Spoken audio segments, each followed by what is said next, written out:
Bali, ito po yung ating brother po na napakahusay po ng kanyang performance at saka napaka-basic lang din po kung paano po siya i-operate. Sa pagsusot naman po ng sinulid, i-demo po namin sa inyo kung paano po siya suotan po ng sinulid. Una po, pag malit lang po yung sinulid po natin, tulad po ng mga nabibili po sa market, dito po natin siya ilalagay. Once na malaki naman po ang ating sinulid, yung mga con po, ilapag po natin sa sahig, tapos idaan po natin sa may daanan po ng sinulid.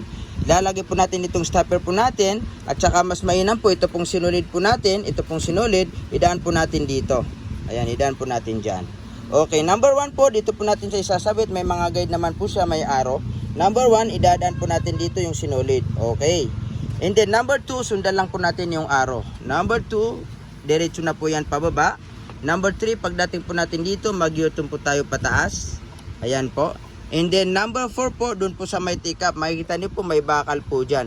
Minsan kasi nakalubog po yan, tapos ikutin po natin to ng konti para po siya ay umangat. Ayun, umangat na po ang ating take up. Number 4, idadaan po natin dyan, papunta po sa left side. And then pababa na po yan, dire-diretso na po yan, pababa. Ito po ka. Ayan. Dito po natin sa huling sabit, isasabit po natin dito. Dito po sa number 6, makikita niyo po may number 6 po dyan. Ayan, yung position naman po, ng pagsusot po ng sinulid po sa may karayom, ang posisyon po niya ay paharap po. Paharap po ang posisyon po ng pagsusot po ng sinulid, hindi makita. Paharap po ang kanyang posisyon. Pag ganyan po, paharap po siya.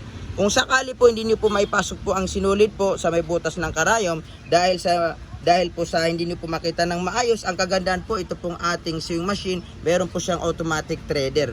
Steady mo lang. Una po, ito po, ilalagay po natin dyan ang ating sinulid. Tapos ibaba po natin ito. Isagad po natin pagbaba. And then automatic na po, papasok na po yung sinulid po sa may butas po ng karayom. Ayan. Makita po natin. Ayun po, pumasok na po siya. And then hilain lang po natin. Kukunin lang po natin ang ating sinulid. Ganun lang po, may automatic threader po ito pong ating sewing machine. Ulitin po natin para po makita nyo. Idadaan po natin dyan yung sinulid. Tapos ibaba po natin ito. Ito po, ibaba po natin yan, isasagad po natin yung ibaba. And then automatic na po pumapasok na po yung sinulid po sa may butas ng karayom. At saka syempre po, pag gagawin po natin yung automatic threader, kailangan po nakasintro po ang ating needle, hindi pwede po na nakalubog po siya. Okay. Pag halimbawa, dito naman po sa bobbin case, pag naubusan po kayo ng sinulid, i-push lang po natin to sa right side. Ayan, angat naman po yan. Tapos kuhanin po natin ang ating bobbin winder. Pag naubusan po tayo dito, saan po tayo magre-refill? Dito lang po tayo magre-refill. Dito po. Ilagay natin dito yung empty natin na bobbin winder. I-bull natin yung i-refill natin na sinulid. Tulak po natin pa kanan. Tapos start po natin. Automatic na po. Iikot na po yan. Magre-refill na po yan. Pag puno na po siya, i-hold lang po natin yung sinulid na i-refill natin. Pag puno na po, stop po natin. I-push po natin sa left side, tapos hugutin po natin. Kailangan pag magtatahi po tayo, kailangan always po ito nasa left side. Kasi once po nasa right side, magtatahi tayo, hindi na po gagana po yung needle. Kasi ito lang po yung umiikot. Kaya, ang gagawin po natin, i-push po natin yan sa left side. Yung paglalagay naman po ng sinulid, dito po sa may bobina, napaka-basic lang po kung paano po maglagay. May arrow naman po yan. Ito po, oh. Ayan po, may arrow po siya. Diyan lang po natin, ito po yung kanyang pinaka-guide. Ilagay po natin dito yung ating bobbin winder. Tapos i-hold natin siya ng right hand. Tapos ipasok natin dyan. Kailangan makapasok po ng maayos. And then pwede po natin siya putulin dito. May cutter naman po dyan. And then bago po tayo tatahi, kailangan pick upin po muna natin ang ating sinulid po sa may ilalim. Hindi natin po yan diretso po na i-close tapos magtatahi na. Siyempre pick upin po na natin yung sinulid sa may ilalim. Ikutin natin to ng 2 beses papunta sa atin. 1, 2. Ayan, makita niyo po, na-pick up po natin ang sinulid po sa may ilalim. Ayan po siya. Ito po yung sinulid po sa may ilalim. Na-pick up po natin. And then, ipasok natin ang sinulid sa may ibabaw at saka sa may ilalim, sa may pressure foot. Pagkatapos po ay pwede na po tayong manahi. I-close po natin. Sa pag-operate naman po, ito pong sewing machine po natin ay napakadali lang po kung paano po siya i-operate. Una po, ito po yung kanyang start at stop. Ito po yung speed controller. Pagbaguan po, ilagay po natin sa low speed. Ito naman po yung kanyang selector. Kung anong gusto natin na tahi, yun na po yung itatapat natin sa center point. Yun na po yung tahi po na lalabas. Subukan po natin sa straight. Ito po number 3. O di kaya number 2 po para po mas madalang. Ayan po.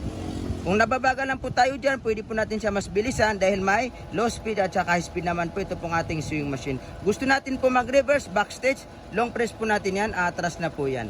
stop po natin. Ayan, napakaganda po ng ating tahi. Napakaganda po ng kanyang design. Kung gusto po natin ng zigzag, napakadali lang din po. Hanapin natin yung zigzag. Ito po, itatapat lang po natin dito po sa may center point. Automatic na po, zigzag na po yung lalabas po na tahi. Ganun lang po kabisik po kung paano po i-operate po. Ito pong ating sewing machine. Napakadali lang po siya, napakahusay po. Kung sakali po nagtatahi po kayo, tapos makikita nyo po, ang ganda po sa may ibabaw. Diba? Minsan nangyari yun, ang ganda. Tapos sa may ilalim po ay naghihimul-muhol po. Nagbobol-bol po ang ating tahi. Ang gagawin po natin, i-check natin ang ating paglagay ng sinulid kung tama po yung paglagay po natin ng sinulid. Kung makita po natin na tama, tapos still pa rin po pangit ang tahi sa mailalim, dito po tayo mag-adjust. Ito po yung tension. Pag pangit yung tahi sa ilalim, maluwag, ilagay natin sa number 6. Pag pangit pa rin po, ilagay natin sa number 7 hanggang sa maging tama. Pero wag po muna natin ilagay sa masyadong malaking number, mahigpit kasi magpapatid naman ang ating sinulid po sa may karayom. So ilagay lang po natin sa dito po sa number 5, ito po yung pinaka-standard po na tension adjustment po. Halimbawa, pagtatay naman po kayo ng mga pang-aging, ito po, number 5, pang-aging po yan, lock stage po yan. Tatapat lang po natin sa number 5, automatic na po, tatahin na po yan ng pang-aging, may lock na po yan. Bali, ito pong ating sewing machine ay all around na po ito, panglahatan na po. Ito pong ating sewing machine. Tingnan po muna natin ang ating pang-aging. Makikita nyo po, napakaganda po ng kanyang aging. May lock na rin po siya dito po sa may dulo.